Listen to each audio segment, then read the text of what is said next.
Hello, friends. Welcome to episode 18 of your podcast within. We have today Melanie. Let me bring her on screen. Hello. Hello, Melanie. Let me get rid you? of our background here and get us all situated. So today we're going to talk about career advice for high school students. I figure it's graduation season right around the corner. It's also summer. Great opportunity for internships and a lot of community service. So I just wanted to, help our students out. So when I say high school students, I'm thinking 9th to 12th grade, but also college students, because some of the advice I'm going to give is also pertinent to them. So let me get us started. So how are you today, Melanie, my podcast partner? I'm doing well. Thank you. I'm excited for this because I have a 9th grader and she's she's supposed to be doing chores right now. So, but she's coming in. No, she came in to ask me, can I have my phone while I clean the kitchen and bathroom? I said, it's summertime for her. She's homeschooled, so she's already finished with 9th grade. But, awesome. if you don't have structure, you know how it is. Like if you don't have structure, it very quickly goes into, I just want to lay around and watch TV all day. So I came up with a little system for her where I have a whole lot of little tickets that have like different chores and stuff. And not just chores, like do your physical therapy exercises, those kinds of things, or read for an hour. So I give her a stack in the morning and I take her phone. And then she can't have it back until she gives me all those tickets back after she completes them. So yes, I have very good. We might all that to say. Yeah, we might need to have another podcast for that. How do you entertain your high school students over the summer? How do you keep them busy? How do you get them out of their pajamas before noon? Right. My son is in 11th grade and he's driving. He's still on his permit because COVID kind of threw things off. So he took the test and had to wait. And anyway, long story short, he's been dying to drive. He's finally driving with his permit. And then he tells me this week, Mom, I have to be to school at 10:50. And I'm thinking, my podcast is at 11, buddy. And of course, he's driving. So very slow. And of course, I don't want to say, hey, can you speed up? Don't want to teach him bad habits right off the bat, So anyway, I was getting a little nervous that I wouldn't make it on time today, but here we are. So again, career advice for high school students. Let me. I feel like there's a book written about this. Yes. So I did write my a favorite book. Author, Dr. Janine Bennett. Yes. So the other thing I want to bring up, here's where you can find the book if you would like the book, but I have a special. If you're on this podcast today or watching the replay, and I'll give you until June 30th because I know a lot of my audience likes to watch the replay at different times, and that's totally fine. I'm going to give that book away for free, ebook version, if you just post in the comment box. Okay, so that goes. What do they need to post? Anything specific? Just say hello, anything they want to say, and I'll give them a free ebook. That's it. I'll reach out to them and then we'll figure out how to get that ebook to them. So awesome. Again, if you're watching it on replay, June 30th is your deadline. So make sure you post in the comments. Melanie and I'll be 2021. Good point, Melanie. And I just want to note too, Janine is going to be giving out a lot of, she's going to be putting a lot of links at the bottom. And so what I'm going to do is I'm going to post those links in the comments section so that it's easier for you to click on it. You don't have to like pause it and write it down and then type it in. So I will be posting those links in the comments. And here is the one for her books. I just posted it. So thank you, Melanie. See, I missed having you. I did the last couple podcasts without you, and I always bring you up when you're not on the show because I'm like, all this technical stuff. I'm like, where is Melanie? She's my podcast partner. Well, you can always bring me on without bringing me on the screen. That's true. All right, enough banter back and forth. Where's the meat of this podcast? Let's talk early experiences. So what do I mean by that? So community service, internships, first jobs. So, hey, Melanie, Can you tell them what community service is? Yeah, so community service in a nutshell is unpaid work. Let me read your thing here. It's unpaid work performed by individuals in the community for the benefit of others. And there's a number of reasons why a student might perform community service. Can you tell us some of those reasons? Well, there's actually a lot of reasons. One, and the biggest one is, you're making a difference in the community. You're helping, depending on what the scenario is. You could be feeding the homeless. You could be beautifying an area for the elderly. You could be, doing some landscaping for the school, working on a church project, a missions trip, who knows? I mean, there's so many different things you can do. So that's one, you're making a difference in the community. Mm-hmm. Another thing is you're meeting new people.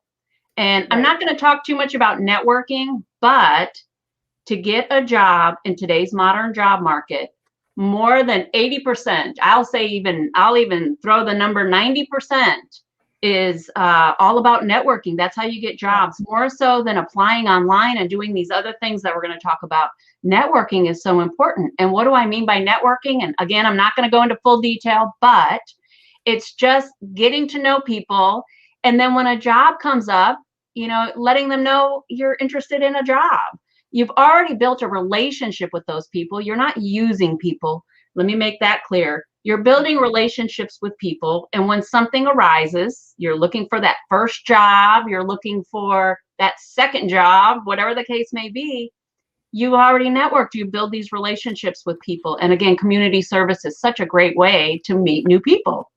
Right. And I think an important thing to note is, like you said, networking isn't about using people. It's about also offering what you have, and community service is a perfect way. You can get to know people through service, through offering something that you can do, physical labor, or, whether you are capable in, specific skill sets, you offer that up for free in this case.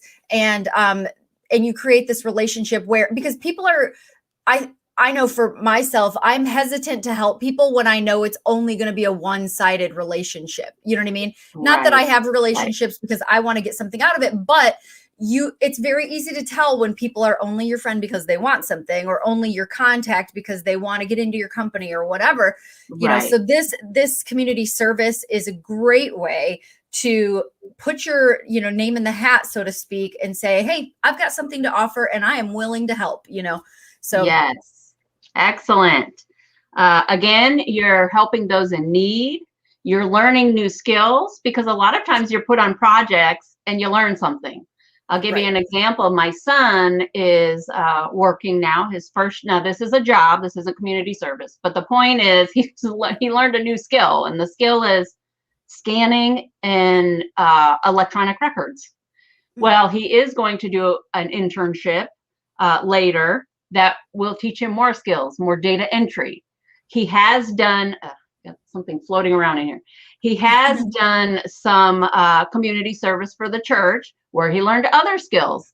Anyway, my point being is all these opportunities, you learn new skills. There's a myth that you go to college and then you're prepared 100% for the job that you get. And that's not true. They still train you on the job.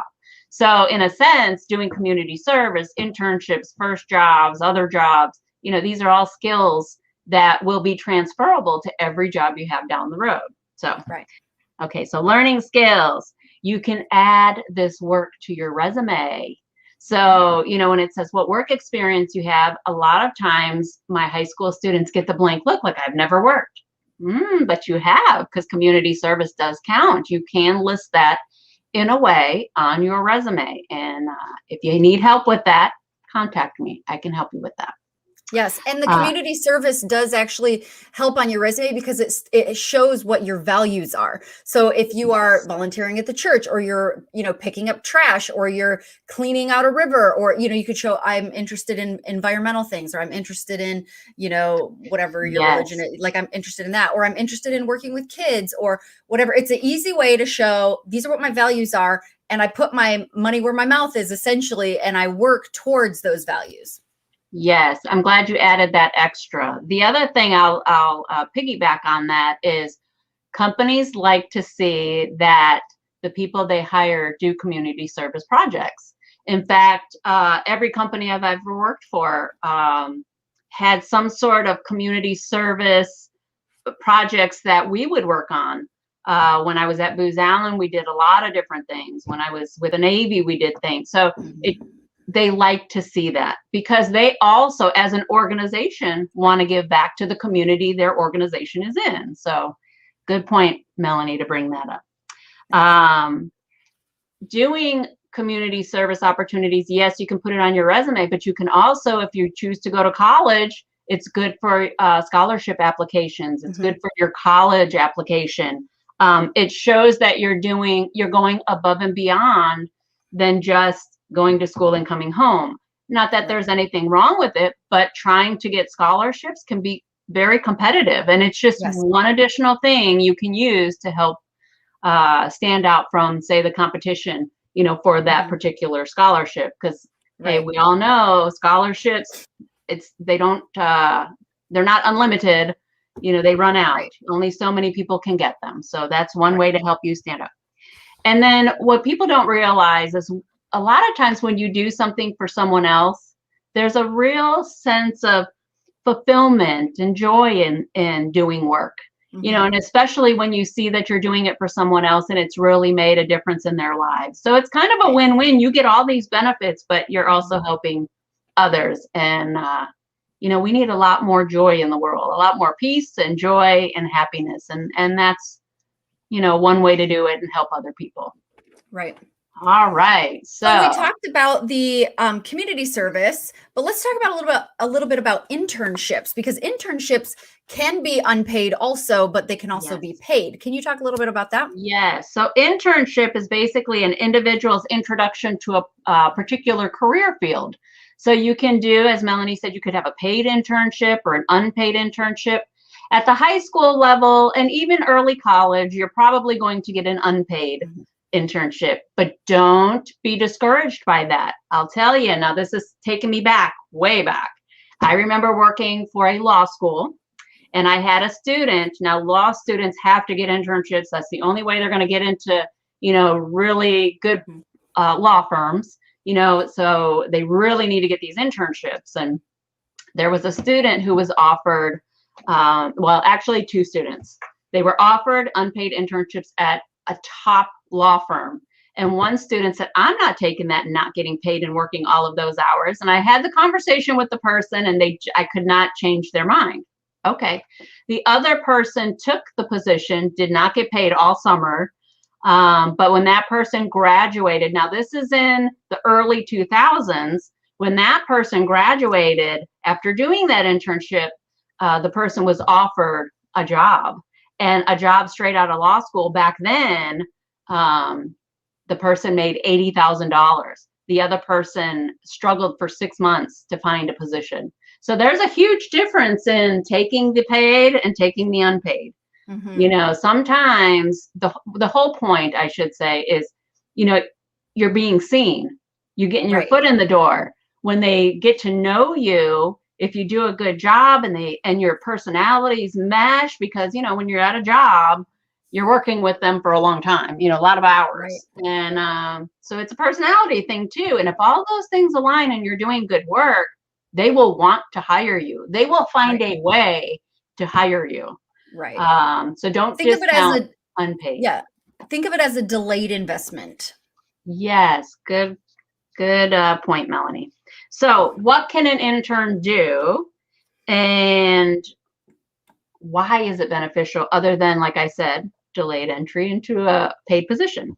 So an intern can apply the educational knowledge gained to this point. So you're in high school. I'll bring up my son again. Sorry, folks. He is in an entrepreneurship and business academy. He is not in this strand, but I know this particular program has a financial strand, a finance strand, they call it.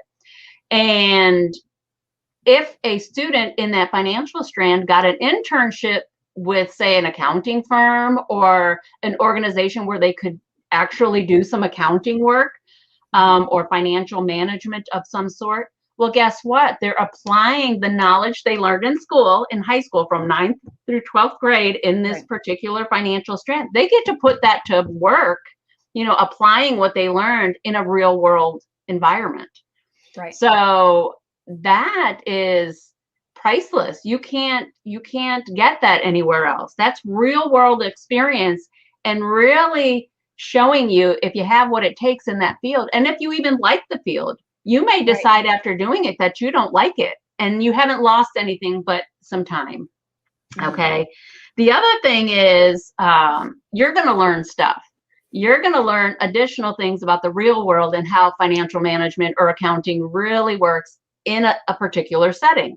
Because as you may have learned in school, you kind of learn the surface stuff, debits and credits and those kinds of things. But now you get to apply them. And some of that stuff is different when you're talking a public, organization, a private organization.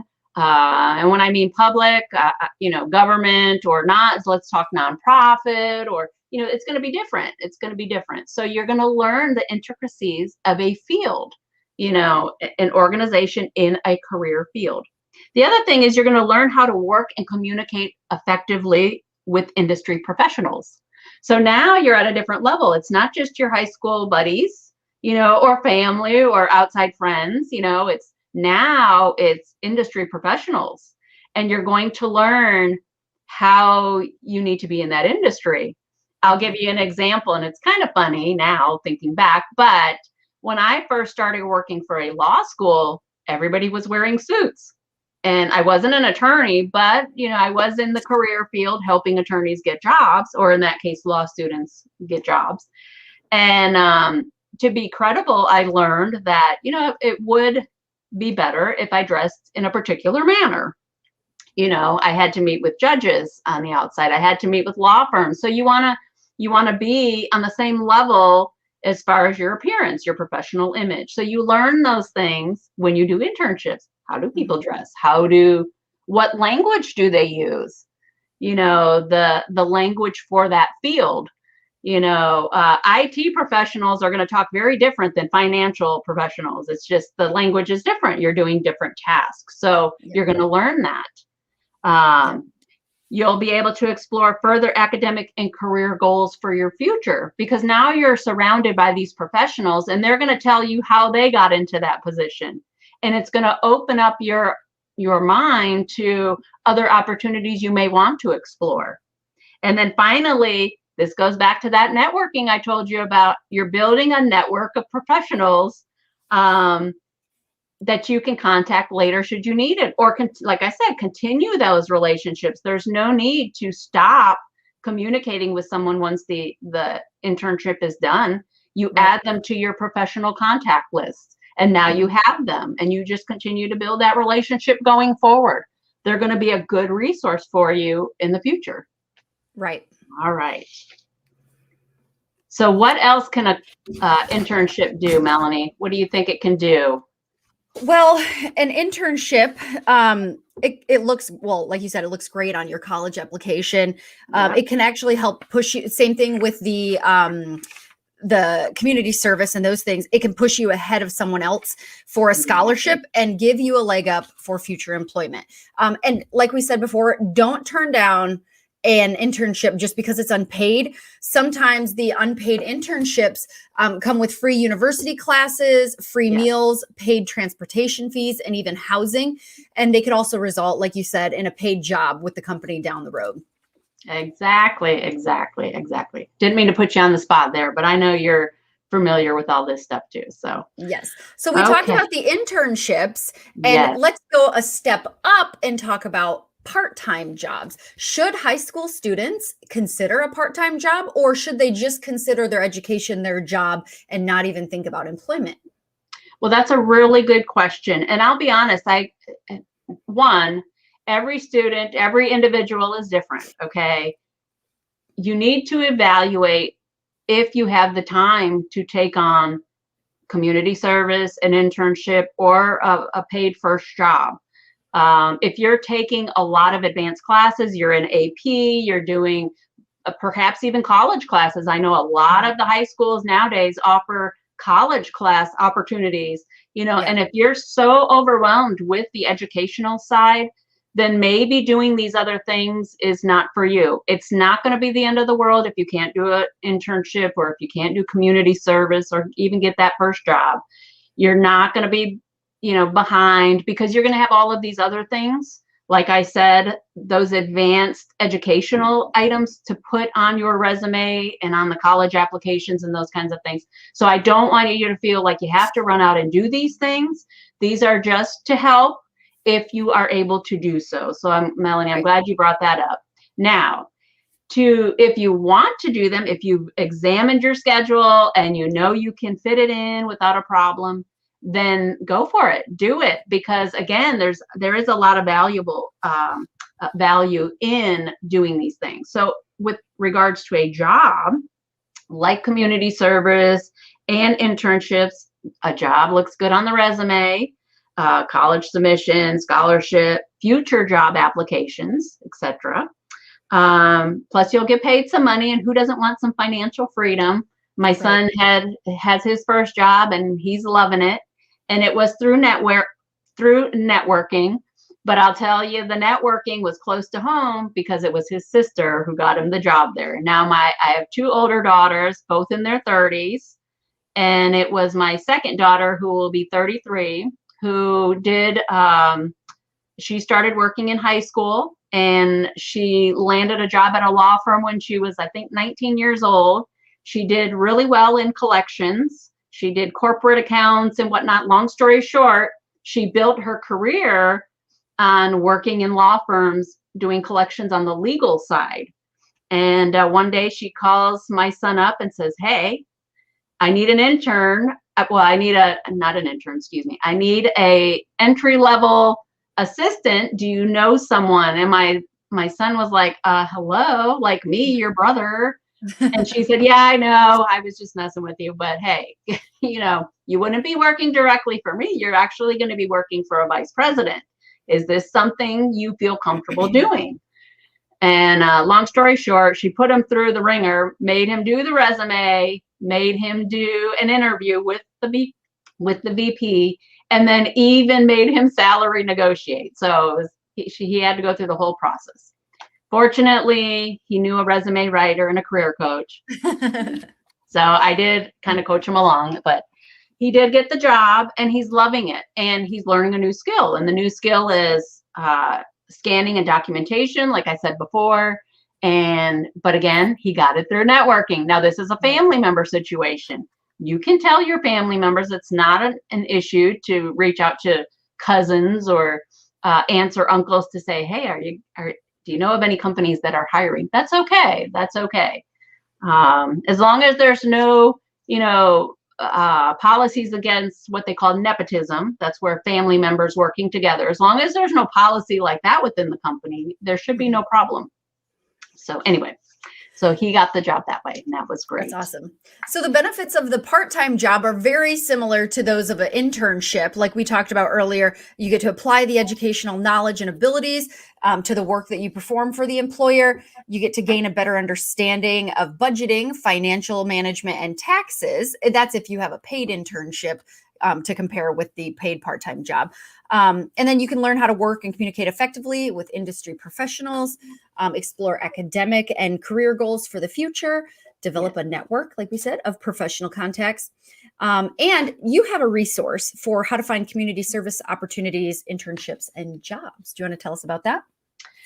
Yes. So again, first I would say, ask around, ask the other adults, ask your friends who do have jobs if the place they work at are they hiring. You can, when I say inquire within, start with your school counselor. Does your school counselor know of any positions? Or if your school has a dedicated career services kind of department. I know they don't have their own career departments, but sometimes teachers have what I call collateral duties, and they work on internships for students and so on and so forth. So make sure you start with your school. If you attend church, reach out to church members that you know. Civic organizations, your own community. If you belong to, if your parents belong to a civic organization, maybe they can help see if they can find a position through that. Associations as well. And then, make a list of the companies you would like to work at that you've already seen, maybe some prominent companies. Go on their website and check to see if they have any internships available. A lot of times they do. And Melanie's right. So I want to do a Google job search demo on internships. And what people don't realize is Google, yes, they're a great search engine. Obviously, we use them for a lot of different things. However, they also have a cloud talent management system that recruiters and others use. It's a paid service. The reason I'm talking about that is because if that backend service exists, that means Google has to have a job search type function. So let me bring that up. Actually, give me that 1 second. No, that one. Give me a second to bring that up because there we go. I don't want to take you on a. Okay. Yep. All right. Google Chrome, and I want Google. I think it's this one. Let's see if it's this one. Yes. All right. So hopefully you can see my Google screen here. Can you see that, Melanie? Yes. Yes, we can see that. Good. So all you do is you type the word jobs. I'm going to put jobs in here. And then you're going to see this blue box pop up. But I want to focus on internships. So I'm going to put in parentheses and then in quotes, internships. And then now you're going to see another blue box pop up and it says jobs near Virginia Beach. But that's because it's my location. It will use your location. You don't have to have near your location. You can put in, wherever you are. You would just type in, say, Virginia Beach or New York or wherever you are, right next to internships in the search box. But I'm just going to keep it simple for us. And I want you to see how every item says either intern or internships. So see the boxes here, intern or internship. So I'm going to click on Campus Leader Summer Fall Internship. Can you still see that, Melanie? Yep. Okay, good. All right. So here's the beauty of this. This will help you not have to go on a ton of different sites. For instance, this one tells you you can apply right on LinkedIn. Let me look at another one. This one says you can apply for this job on jobstrabajo.org or on JobLift. This one says you can apply for this job on any of these. You see what I'm saying? You don't have to go to ZipRecruiter. You don't have to go to LinkedIn. You don't have to go to JobSearch or job.com. You can just go here and Google using the process I just showed you, and you'll find out where you can apply. This way, you're not in all of these different search engines. You're just using one, and it tells you where to go. And then you just read the different, job posting information to see if it's a good fit for you. And it's basically that simple. That simple. But again, the key is typing the word jobs first, and then putting in parentheses the word, and then also in quotes. And quotes becomes important, especially if you have two words. Like say you put data entry, you're definitely going to want to use the quotes. But anyway, this just shows you how to find internships or jobs. In this case, I used internships, but you could put data entry if you're looking for a data entry job. You could put administrative assistant if you just want an entry-level administrative support type of job. Whatever you're thinking about, use those words in your search, and you'll be able to find them.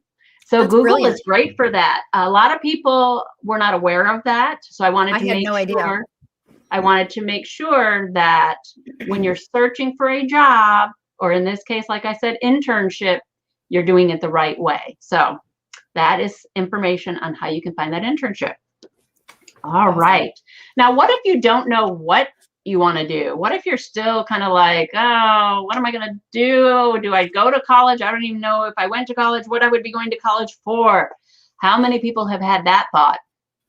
I've had that thought. I've definitely. So I went to a super tiny school. I don't even say high school because it was one school, kindergarten through 12th grade. We had about 30 kids per grade level, not just per classroom, but like per grade level. And so we didn't, when we were in high school, 11th and it might have been 10th, 11th and 12th grade, or maybe just 11th and 12th grade. We didn't even have enough programming at our high school for the afternoon. So students we would have classes in the morning, then we'd have lunch. And after lunch, we would go to the city, like 30 miles away, where we would do like a career tech center. And you could take, different things like childcare or construction or, like IT stuff, they had a bunch of automotive, beauty, cosmetology, whatever. They had a bunch of different things like that you could try. But for me, because I went to such a small school, we didn't have a lot of these like awesome opportunities. So I could try a lot of different things while I was in high school. I didn't know what my strengths were because I just had the very bare bones basics. So something like what we're going to talk about would have been awesome for me and would have saved me a lot of time and a lot of my parents' money, because I changed my major probably Janine, I'm not kidding you. Yeah. I interned at an interior design place. I majored in music, voice major. I majored in, I was going to go to school. I don't remember what the major was, but I decided I'm going to be a PT or PE teacher at high school. PE. You know me. Like, what? Does that seem like a good fit? No. Then I also majored in, I was going to be a nurse. And then I was going to be a real estate agent. And then it's all just over. And then I joined the military as a journalist. So it was like all over the place. So what are some tools that would have helped me kind of hone my skills and my skill set? Right. So there are some career assessments and some career exploration tools. I'm going to start with the career assessment tool.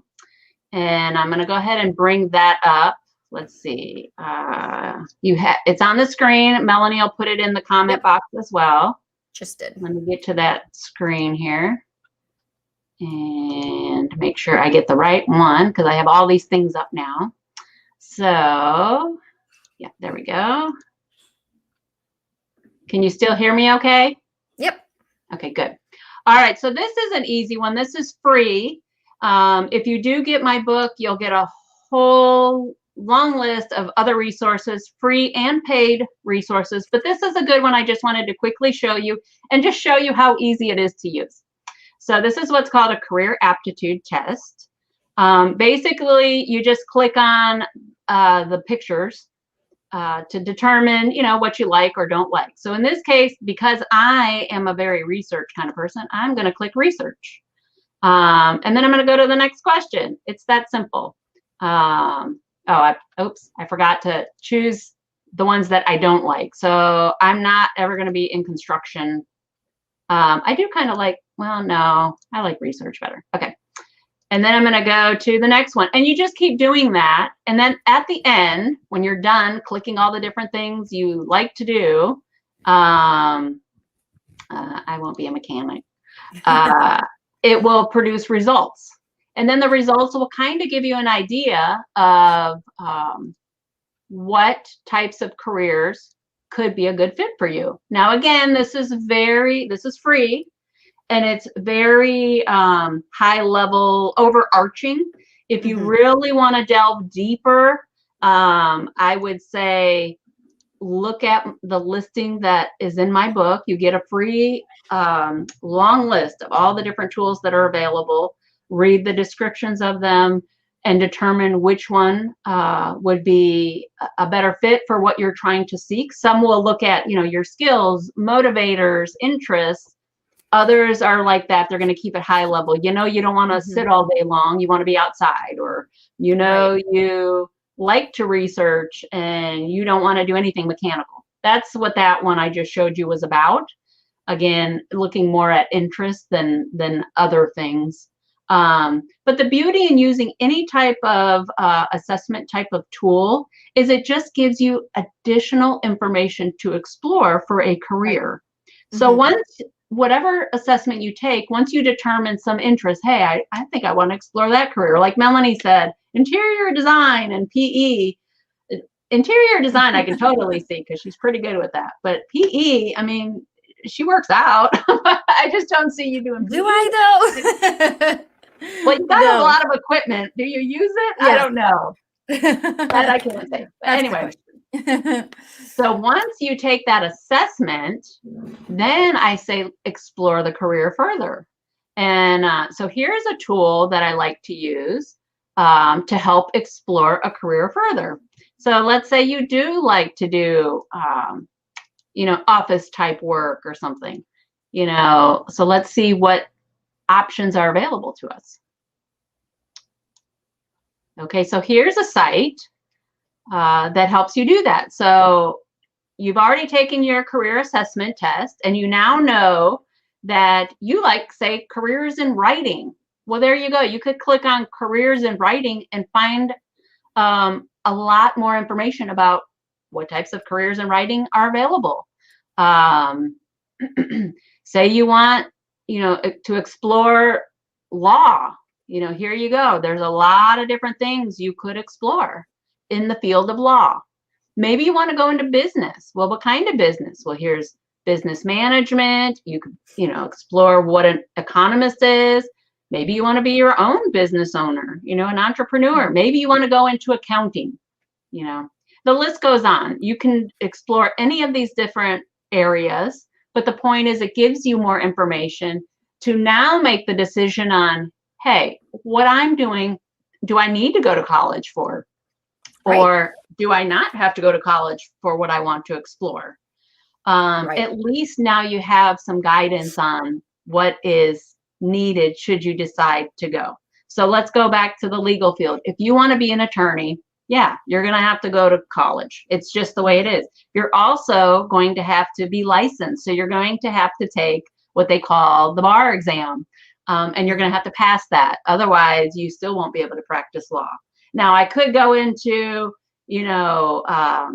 being an apprentice under an attorney and take years. That is another route, but that's above what we're talking about today. Mm-hmm. College would be the quicker way to go in that case. So there you go, career exploration tool after you take your assessment. So again, what if you don't want to go to college? Okay, well, you don't have to go to college. There are alternative pathways. So first, let's talk about college. So there's public and private schools, and there's 2- and 4-year programs. There's obviously graduate school and, terminal degrees like a PhD and MD, those kinds of things. But for the most part, if you want to search for a college or compare colleges, like, I don't know if I want to go to a 2-year or a 4-year. I don't know the difference between a public or a private. If you just need more information, you can go here. I have it on the screen, but I'm going to bring it up. And I think Melanie's put it in the comment area. Let's see. So this is called College Scorecard. Let's see here. So this allows you to search for a school by name if you already know one. So some popular ones in my area are Old Dominion University, Virginia Tech, University of Virginia, also called UVA, William and Mary. So students in my area might just punch in a lot of the different names. If you have no clue, you could say, show me some options. You could check the box, schools near me, schools most people can get in, schools most people graduate from, whatever the case is, you can use filters. And then, let's see, you can click the button to find schools. There's information on, different pathways to a career, like I talked about, and we're going to talk about apprenticeships and those kinds of things. And then how to pay for college, what college costs. So it's a really great resource to help you determine, what route to go if you decide to go to college. So there's that. And then if you decide you don't want to go to college, which is totally acceptable, it used to be, the thought was you had to go to college to get a job. Well, you don't have to go to college. There's also college alternatives. So there's professional schools, technical schools, trade schools. that are also available. And I'd also like to mention one thing. I know when I would, like 21 years ago, when I graduated, they, you know, I thought if you want to get a good paying job, you have to go to college. But now that I'm an adult and I know a little bit more, you know, there are people that go to 4-year or sometimes even get their master's degree in education, and then they go to work for $40,000 or $50,000 a year, and they still have a huge student loan debt. Right. Or there are people that can go to a professional or a trade school or a technical school, like for example, in work in one of these what we call blue collar jobs. They're pulling down 6 figures a year because they're good at what they do, and they just went to like a 2-year trade school and had significantly less debt. And they worked their butt off, but they are making bank. So college is not even close to the only way to go. Exactly. I actually, my husband used to have his own flooring company. He was the only Pergo certified installer for 100 miles in our area. He was formally trained by the company in North Carolina. And he was actually making more money at that time. This was in the late 90s, early 2000s, than the dean of a department at the law school. And I only knew that because the dean told me himself. He came to me and he said, those in the trade field can make a lot more than sometimes us in the legal field. It just depends on what you're doing and how you're doing it, and what area of a particular field you're getting into.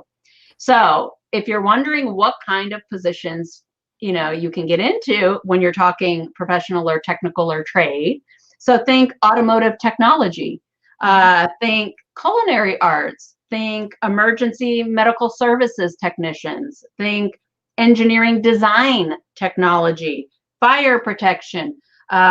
This one may resonate with some high schoolers: gaming and simulation development, health information technology, industrial maintenance, HVAC and refrigeration. You know, I could go on and on and on. In my book, I give a long list. A good way to get into a position is through what they call an apprenticeship. You know, a lot of people you'll hear, especially in my area, being a very Navy centric area, a lot of people want to get into the shipyards and work on ships. And what they do is they get apprenticeships at the different shipyards, and they make a lot of money once they get hired on. Well, how do you find an apprenticeship if that's something you're interested in? And it's not just for maritime. I brought that up because this is our area. You can get apprenticeships for anything. Let me put this on the screen. This is how you find an apprenticeship for maybe an area you're interested in. So let me bring it up. It's called Apprenticeship Finder. And this is a great area to find out where there are apprenticeships. So if you're interested in an engineering apprenticeship, electrical apprenticeship, see, there's the different companies that are offering these apprenticeships. You know, you can do a search. Those were just featured, but just put in a company name or a keyword. Say you want to do that gaming and simulation. You type it in here, type the location, and see what pops, you know, see what comes up. That's all you need to do. So do you have to have any skills for apprenticeships? Like, do you have to have any formalized training before you, or is it just kind of based on whatever particular apprenticeship? It just depends on what the apprenticeship is. So a lot of times if you're going for, say, I'll just throw HVAC out there, you may go to a trade school for whatever the amount of time is. Maybe it's a year. I'm not sure. I don't follow that particular track, but they might do an apprenticeship to get into a firm doing that kind of work. It's just getting your foot in the door, and then the company will give you additional training to make you to get you to the next level. Sometimes they call them on the trade side, going back to my shipyard terminology. Sometimes you become, say, you're going for a journeyman apprenticeship, and you want to become an electrician, but they'll help you get to the next level of maybe master electrician. Right. It just depends on what your goal is, what you're seeking in your career level. Apprenticeship will help you get there. Nice. Okay. All right, Melanie, this one I'm throwing at you because you were in the Navy. Yes. So you had asked me earlier to talk about what led me to decide to serve my country. And if I'm being 100% completely honest, I was in my, let's see, third year of college, still nowhere near close to my bachelor's degree because, like I said, I had changed my. I went to a 2-year school for a year and a half, and then I went to a 4-year university for a year and a half. And I was in that third semester at this 4-year university in Michigan, and I was bored. I was bored of college. I didn't like what I was doing. I didn't know what I wanted to do with my life, and I was just like, I think at that time I was a geology major. I do like science, and I just really love geology. So I was like, okay, I took one geology class in college. And I was like, I love this. It's so fascinating. And so but I was just like, I don't know. I just don't know. So literally one day I was just bored at college, and I went and I joined the Navy because I was like, why not? I was very, fly by the seat of my pants back in those days. And so I just joined, and I took the what is it, ASVAB, the entrance exam. Yep. I only missed 2 points out of the 99 possible or whatever. And so they were like, before I took it, they were like, you can pick based off your ASVAB, but you'll probably get like, the average is like, I don't know, 50 or something. I know someone who got a 13. Okay. And she's a nurse now. She didn't end up joining, but she's a nurse now. I'm like, and he got a 13. Anyway, I got like I don't know, 98 or 97. I think 99 is possible, whatever, I forget. But and so they were like, okay, you can do whatever you want. And I was like, I'll be a journalist. That sounds fun. So I joined the Navy, and yeah, that was my career path. I just ended up picking something random, and they were like, you'll have a radio show, maybe you would like anchor the news. And that's what I ended up doing. And then I was also the news director at our news station. And we did a travel show. I did commercials for radio and television. I anchored the news, all that stuff. So, I mean, you would think, oh, military, I don't want to go and fight. Yeah, I carried a gun, but like sometimes not during that job. I had like collateral stuff where I would work auxiliary security forces and stuff. And but for the most part, I just had fun. I had a blast. I was not on a ship. I was shore duty. I went to A school right after boot camp. A school, for those of you that don't do military speak, A school in the Navy is the training that you go through right after boot camp. That is the training for whatever job you're going to be doing. Our training, if this tells you anything, the training at that time for HMs, the hospital corpsmen, I think HMs, yeah, it was like 6 weeks. We got 6 months of training for public affairs, basically 6 months to learn how to make the Navy look good. And so you can tell where their priorities are. And so anyway, I went to A school, met my husband, I met Chris, and we eloped 2 months later after meeting. And so that's for another show. Yeah. But anyway, it was like I said, fly by the seat of my pants. But yeah, military service was it was great for me. And my dad actually did the same thing because he didn't know what he wanted to do. He was 18. My parents were married. They got married right out of high school. And he just was like, they didn't have kids, and he didn't know what he wanted to do with his life. So he was in the Air Force for a couple of years. And yeah, it's a great option for people that you don't know what you want to do. You do eventually maybe want to go to college. And so by doing 4 years of service, you get college paid for. So that's excellent to not have to go into a career with debt.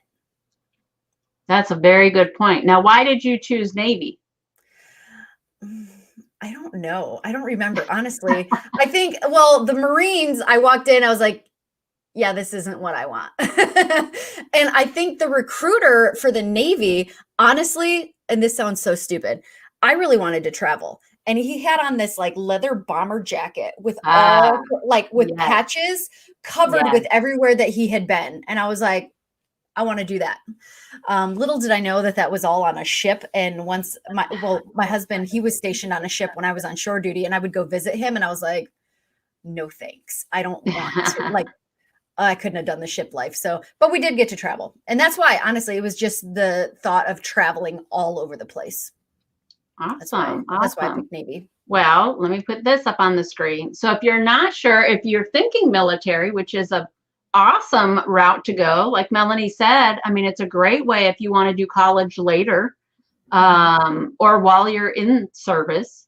They have so many opportunities now. I know of people, I'm a college professor, and I have students who are on ships right now that I work with so that they can complete a class towards whatever degree they're going for. But anyway, if you're not sure which branch of the military to go into, Melanie said her dad was Air Force. She went Navy. I have, my dad was Army. Of course, he was drafted. I don't know if that counts, but it counts. He did Vietnam, and my grandfather was also Army, and he did World War II. Yep, my husband was Navy. He did choose Navy. But I have had cousins, Marines, and I don't know if I have any Air Force in my family or Coast Guard. I'll have to ask around. But anyway, if you're not sure, here is a great place to go. It's defense.gov. And on their site, they have an area where you can learn all about the different branches of the military, to include the newest one, Space Force, and of course the National Guards if you don't want to do full-time service. And then in addition to that, many of the branches also have a reserve component. So check it out. You can learn about all the different branches right here. Yep. All right. Let me take that back off. All right. So the last thing I wanted to talk about before we wrap up is mentors. I won't go into great detail, but you've heard us talk about the different early type of jobs, experiences. So you have your community service, your internships, your first jobs. You've heard us talk about college and different options to pursue if you want to go the college route. You heard us talk about apprenticeships and those alternative options. And you've heard us talk about now the potential of military service. Now, I bring up the topic of mentors because sometimes even with all of this information, you're still wanting a little more guidance. A mentor is a person who has done something that you've already done, that you want to do. A mentor could be, say you want to be a teacher. You could go to one of your teachers at school and ask what route they went to get there. Right. A mentor could also be another adult, say from church or an organization you belong to, who has done something similar to what you're thinking about doing, and you're just looking for guidance.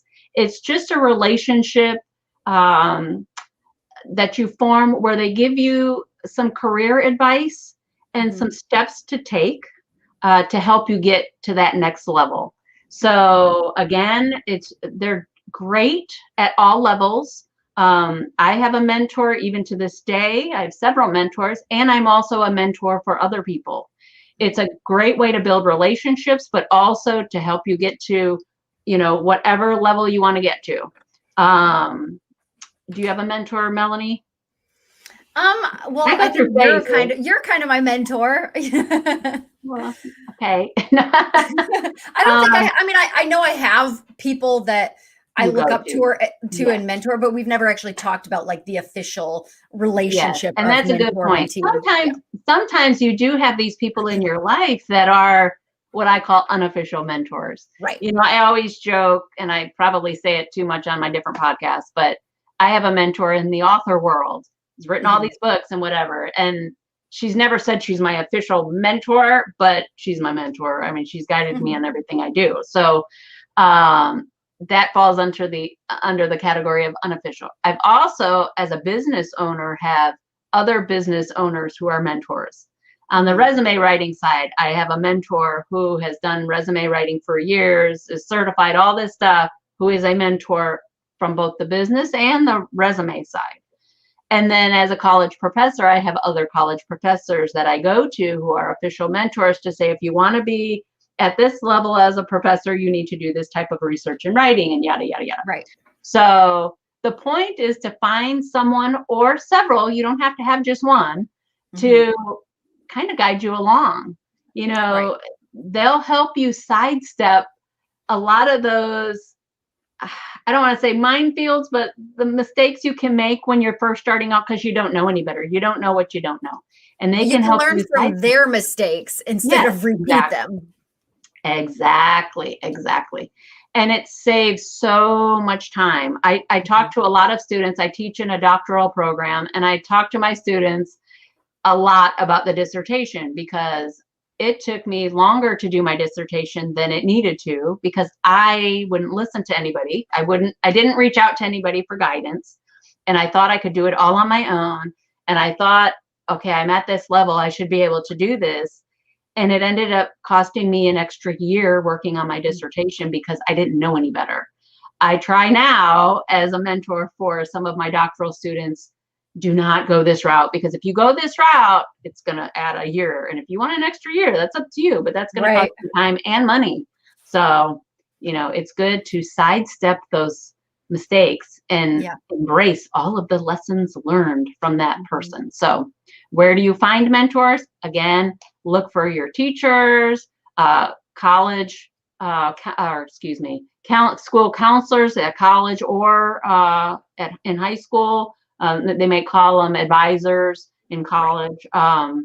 Again, family, friends, organizations you may belong to, church, different companies. Sometimes you can even call a company and ask for a mentor. A lot of companies do offer mentorships. All right, Melanie, I think that's all I wanted to cover for today. Is there anything I'm missing? Well, I just want to say for those who didn't catch it in the beginning, you can receive a free ebook of Janine's book, Career Advice for High School Students, just by posting in the comments section on whatever platform you're watching on. And the free ebook giveaway ends June 30th, 2021. So if you, for some reason, watch this next year, no, it's 2021 that this deal will end. And you can just, like I said, comment on whatever platform you're watching it on, say, hey, I'd love the free ebook, and share the video, and, you know, give it to any of your friends that have a high school student or someone that's just recently graduated from high school. It's not too late to read this book. There's a plethora of information in here that will really give you, you know, not just a foot up, but many feet up on this, the transition into the next phase of your career. So make sure you comment, and we will get you a free copy of the book. Yes. If you're like me, if you're a little more old school and you want the paperback, you want the hard copy to highlight, or you know the person you're going to give it to likes to highlight, you can find it on my website there. Yes, this is an excellent graduation gift, or an excellent, like, moving into 9th grade or moving into, you know, high school gift. And just this is just an excellent resource. I did give some resources, but with the book you will get along. I think there's 70 different sites that I offer as sources that comes with the book when you purchase it. You can learn more about resume creation, networking, job search strategies. Again, check out the book for guidance. All right. Well, that's all I have, Melanie. Thank you for being my podcast partner again. It was great having you on the show. Next week, same time, 11 a.m. Eastern time, we will have another inspiring topic. And you can look on the website under our podcast at JanineBennett.com to see our schedule, to see for the entire month of June what we're going to be talking about. And with that, I'm going to say thanks for joining in. If you're watching this on replay, go back and check out what you've missed, because you don't want to miss any of the free tools that I've already shared. And comment so you get that free book. All right. Well, with that, I'll say see ya. Bye. Bye.